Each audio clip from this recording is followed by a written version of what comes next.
So far we talked about three main types of seventh chords. Now I want to show you how we can move between one another.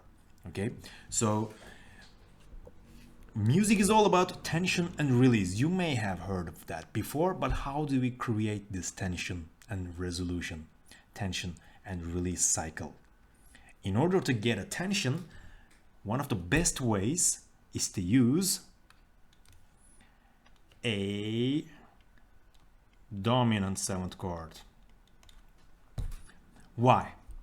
Let's take a C dominant seventh chord, right? This is C, E, G, and B flat.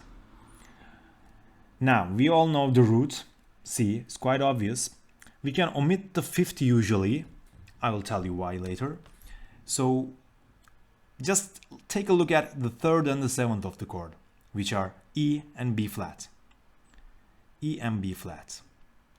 If you know a bit about intervals, which means how they are related, how far they are musically, you'll see that this is an interval of tritone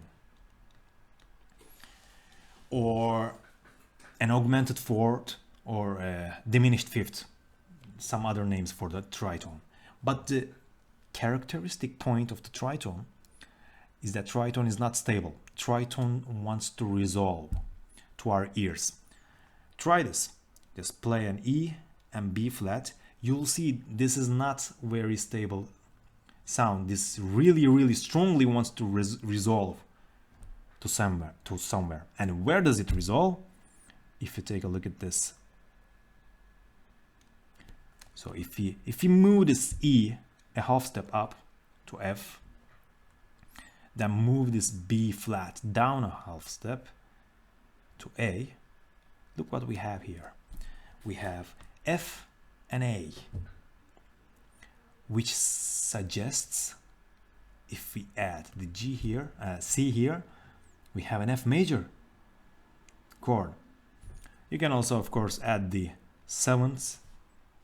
So, which means you can resolve the C dominant seventh chord to an F major 7. Now, what is the relation between the roots? This was C 7 and this is F major 7. What is the relation? C is a fifth up from F. That's why you better get used to the intervals, because intervals, especially the fifth interval, the perfect fifth, as it's called in music, is the most important one. And this is why, because when we are talking about tension and release, moving in fifths is the primary function in music, right? So when we go from C7 to F major 7, which you can try right now, please try it. Please, if you want to take something from this video, just try it. You will find the smooth transition. Not smooth, smooth is the wrong word. You will feel the tension in the C7 because of the tritone. Then when you play this F major, you will feel the release. You will feel the peace that comes with the resolution. So please try that. But that's not the only thing. You can go to F minor 7 as well. Because the most important part is that the bass note, which is C in the first case, moves down a perfect fifth. So C moves down to F. This is the primary movement. Then you have C dominant seventh chord. Again, just a reminder, this is not a C major dominant chord. There is no such thing as a C dominant major chord or C minor dominant chord. There are only C major 7, C minor 7, and C dominant 7 chords. 3 types. Now we have a C dominant 7th, which resolves to F.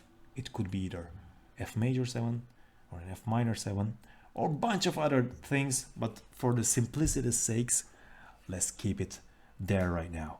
So I want you to take a dominant 7th chord, another one, of course, different from C, and try to see if you can resolve it down a perfect fifth. Try to improve your transposition muscles. So you want to find it by ear if you're not comfortable with the theory first, but that should give you a warning to start studying the intervals. And just let me know if you need any help with that. See you, and tune to this channel for more.